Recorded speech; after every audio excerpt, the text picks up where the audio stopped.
I certainly wouldn't want to be subpoenaed by Congress, and so it's an uncomfortable process. Right now at 5, Ohio's richest man is about to testify before Congress.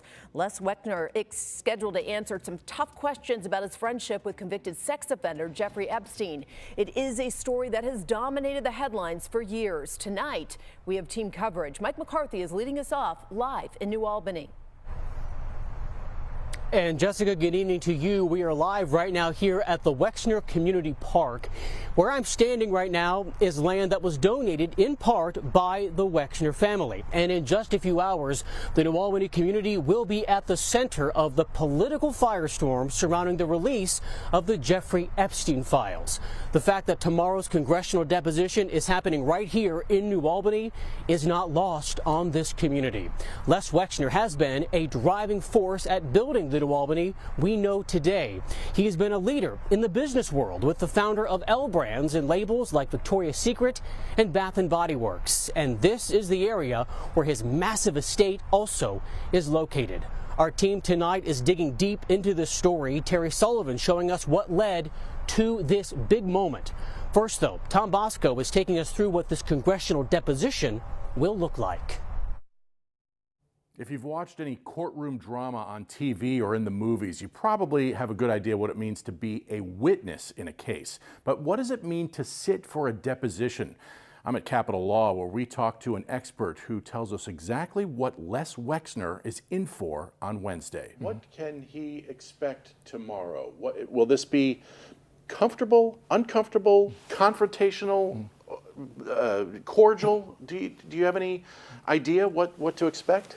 I think it's going to be a very long day. Anthony Markham is a lawyer and professor at Capitol Law. He's also worked for former Senator Ben Sasse, so he knows his way around both a courtroom and Capitol Hill.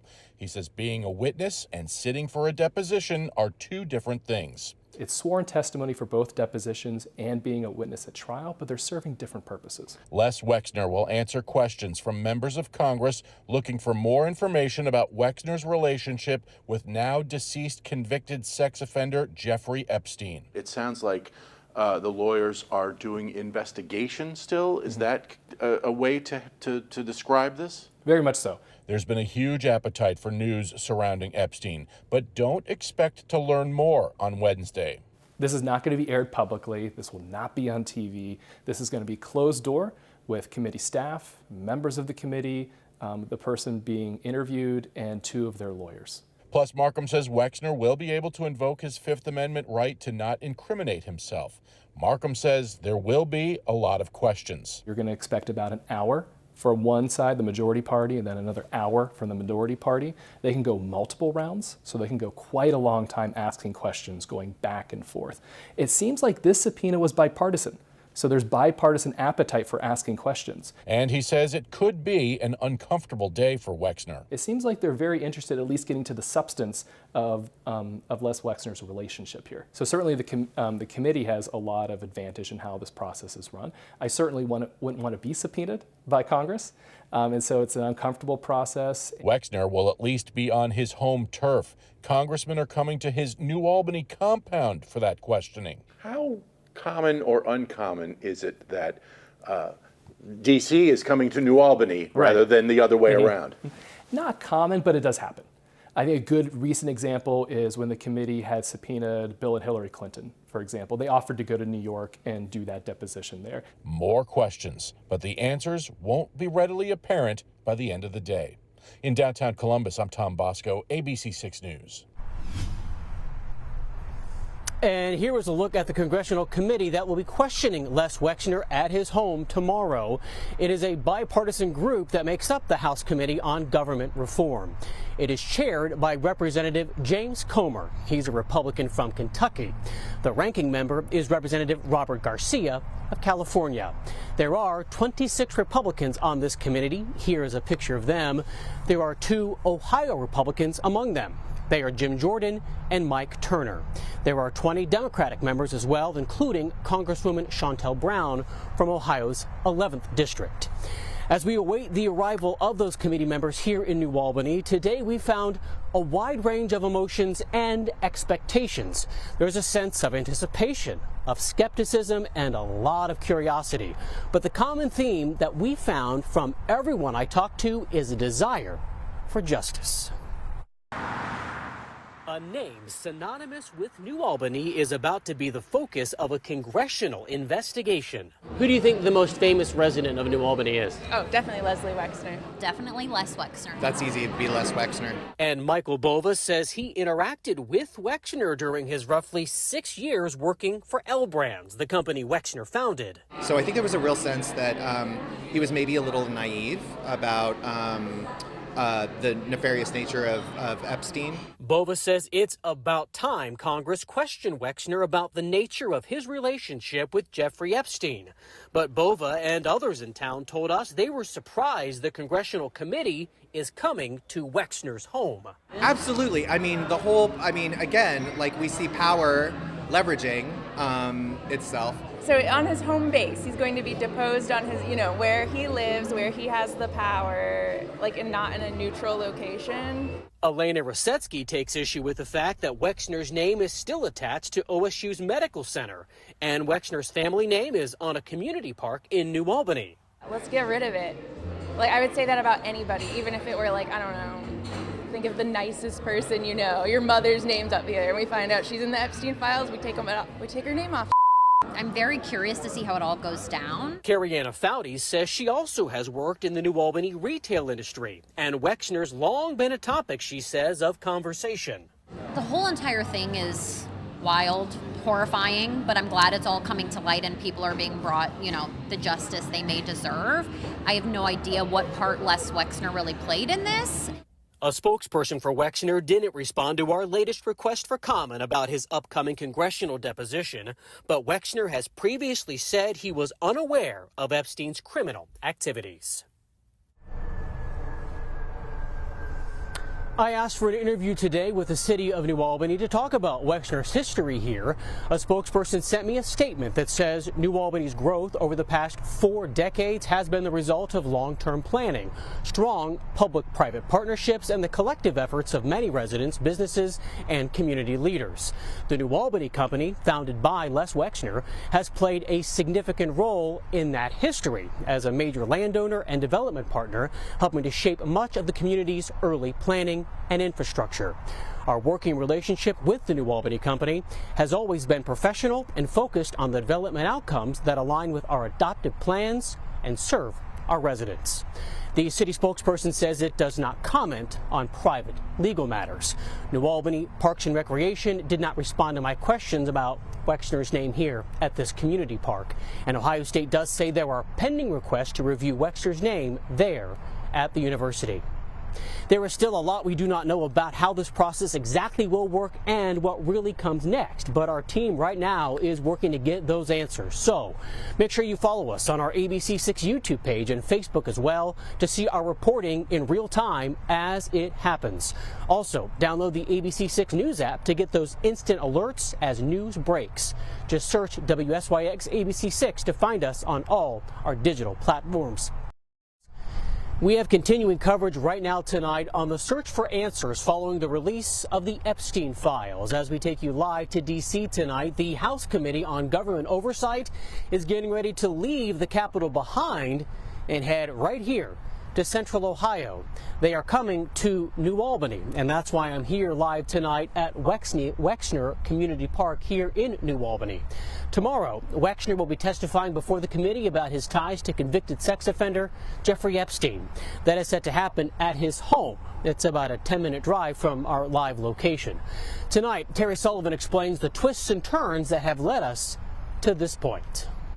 The friendship between retail billionaire Les Wexner and financier Jeffrey Epstein began in the late 1980s after Epstein launched a wealth management company. Wexner would eventually trust Epstein so completely he gave him power of attorney over his vast fortune, a portfolio that included L Brands, formerly known as The Limited, and retail giants like Victoria's Secret, Bath & Body Works, and Abercrombie & Fitch. The two were tight. Ohio business records from 1998 listed Wexner and Epstein as co-presidents of the New Albany Company, a real estate firm founded by Wexner. Epstein is also listed as an incorporator in filings with the Ohio Secretary of State. Property records show a home owned by Epstein in 1994 was transferred to the Wexners in 2007 with a listed price of $0. Last August, taped interviews with Epstein's convicted co-conspirator, Ghislaine Maxwell, shed even more light on Epstein's connections to Central Ohio. She testified that Epstein set up trust funds for all of Wexner's children and restructured businesses.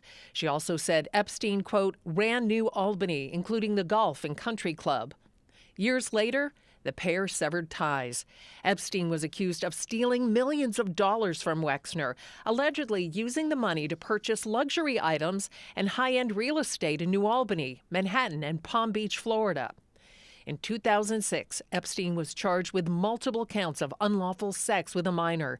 2 years later, he pleaded guilty to solicitation of prostitution, including from someone under 18.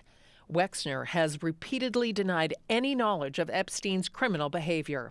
Back then, the company telling us, Mr. Epstein's crimes are abhorrent. We do not believe he was ever employed by nor served as an authorized representative of the company. Now, scrutiny about the relationship is intensifying. Wexner's name remains on several buildings on the OSU campus, including the medical center and the Les Wexner Football Center at the Woody Hayes facility. That facility was built in part with a $5 million donation funded by Wexner's charitable foundations and Epstein's private foundation. Late last year, survivors of sexual abuse and former student athletes called for Wexner's name to be removed from the building. But so far, the university has refused. Now, recently released FBI documents from 2019 identified Wexner as a co-conspirator in connection to Epstein, a label that had been previously redacted. 2 congressmen pushed the Justice Department to reveal the identity. But Wexner's legal team tells us the assistant U.S. attorney overseeing the Epstein investigation informed them Wexner was neither a co-conspirator nor a target. On your side, Terry Sullivan, ABC 6 News. And there is a new push tonight to remove Les Wexner's name from one of the crown jewels at Ohio State. The Ohio Nurses Association sent a letter to OSU President Ted Carter and to the OSU Board of Trustees saying they want Wexner's name removed from the medical center. The union says they are a group of nurses and health professionals and they have an obligation to recognize abuse and act. They say the university should be held to the same standards. The union says if the university does not respond, they will hold an informational picket next week.